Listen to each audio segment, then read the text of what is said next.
Now let's look at something called finally block. We have seen how exceptions can be generated and how they can be handled. We have also seen how exceptions can affect the control flow itself.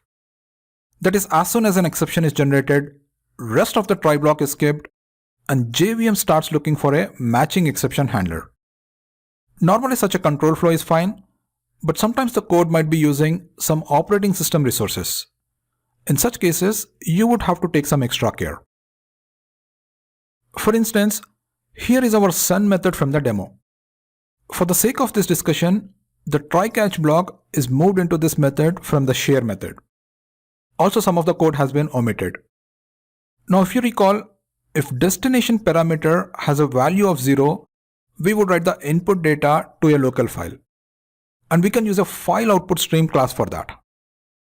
File output stream would use operating system resources to connect to the destination file. And these system resources, once used, have to be closed appropriately to avoid any resource leaks. For this, a method called close is invoked on the file output stream object. So the question is, where would we place the close invocation statement so that it gets executed for sure? For instance, you may insert it at the end of the try block. But we know that in this case, if an exception is generated, let's say when creating the file output stream object, then rest of the try block is skipped and JVM starts looking for a matching exception handler. Since the try block is skipped, close method will not be invoked in this case. Another option is to place it at the end of the method. But the problem with that is, if an unchecked exception is generated due to whatever reason, then it will not be caught by either of these two catch blocks, and control will switch to the calling method, and close method will once again be not invoked.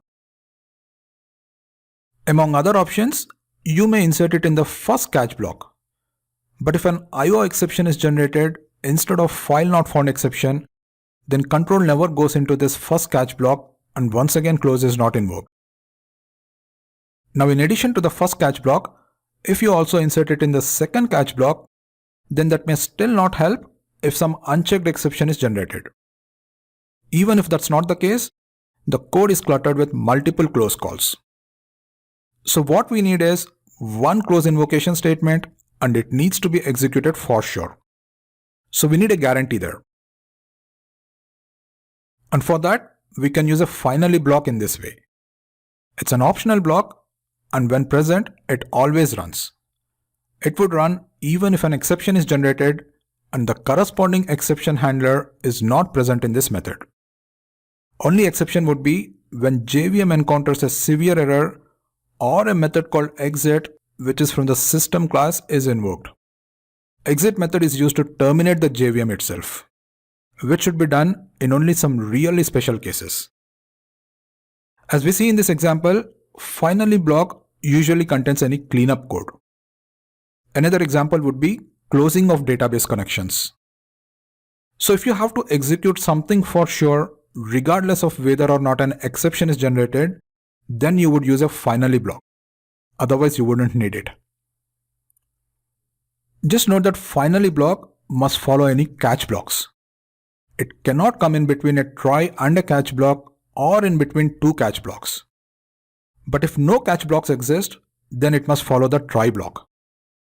So what that means is, a try block must be accompanied by at least one catch block or a finally block.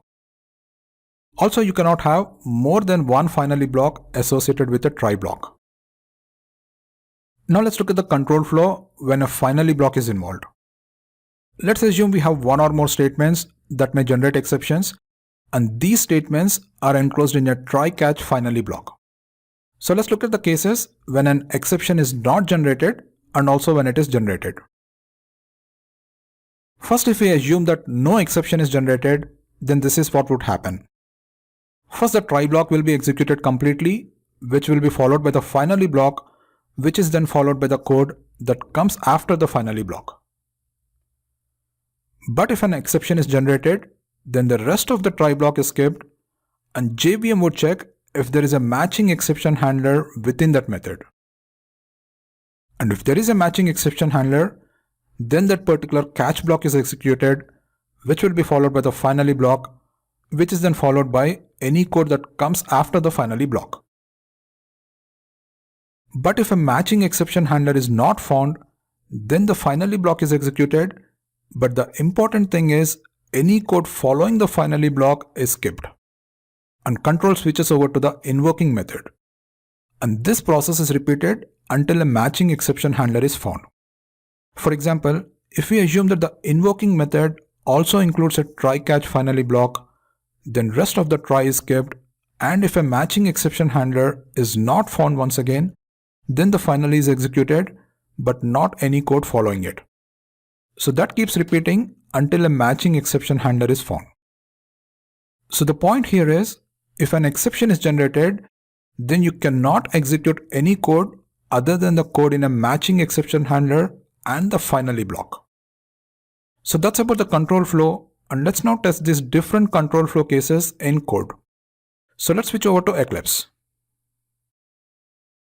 Okay, here we are in the exceptions demo class in the share method. We just discussed 3 control flow cases and we are going to test all 3 of them. And we will add the finally block within this share method and not in the send method in the HTTP connect class. Okay, so let's just go ahead and try the first case, which was when an exception is not generated. But in our code, an exception is always generated, so we need to make some minor changes.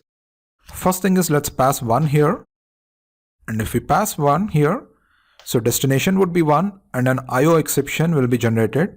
But since we don't want an exception to be generated, so let's just comment this out and let's go back here and let's put a print statement here, and let's say after invoking send, which is good, and let's also have a finally block here, and let's say inside shares finally. So let's just go ahead and run this. So as you can see, we are going into send method and no exception is thrown. So send method executes completely without any issues. And after that, after invoking send, statement is printed here. And after that, so the try block is executed completely. And after that, the finally block is executed. So it's printing this. And finally, the code after finally block is executed here, end of share. Okay, and we are good with that. So that's the first case. And second case was when an exception is generated and a matching exception handler is found. So let's just uncomment this. So an IO exception is generated and we have a matching exception handler here. Okay, so let's just simply execute this. So now we are going into inside send and an exception is generated within the send method. So this statement, so the rest of the try is skipped and the catch block is executed. So it prints connecting to a different server, and after the catch is executed, finally is executed here, and after finally, the code after finally is executed, which is the end of share. Okay, so that's the second case. And third one is the slightly complex case or more interesting case, which is an exception is generated but a matching exception handler is not found in the method. So let's just go ahead and pass a 0 here, and here for 0 a file not found exception is generated. So control comes back here, but in the case we discussed, there is no matching exception handler within this method. But in this case we have a handler, but we are still rethrowing the exception. So the control would go here, but then we are also throwing it, rethrowing the exception. So it's a slightly more interesting case actually. So we are rethrowing it. So in that case, the finally block will also, the catch block will be executed, the finally will be executed, but the code after finally will not be executed as we are rethrowing it. So the JVM would look in the main method, which is actually invoking the share method. So let's actually go ahead and try this. So it's 0. Let's put a print statement here also. Let's just say share colon file not found exception. So that's good enough here. And we are throwing an exception to the there. And let's just uncomment this out.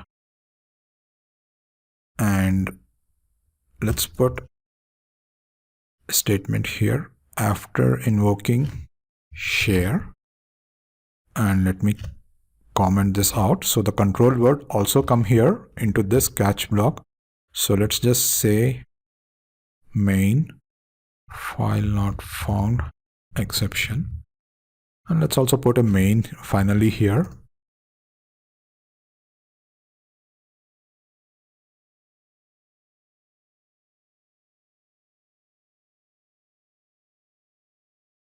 So let's execute that. So we are going into inside send, then a file not found exception is generated. So control comes here into this catch block in share, prints this message here, share, and then the inside shares finally is executed. But important thing is end of share is not printed here, and so the control goes back into the main method, and inside the main method there is a catch block here, matching catch block. So it prints this message here, main file not found exception.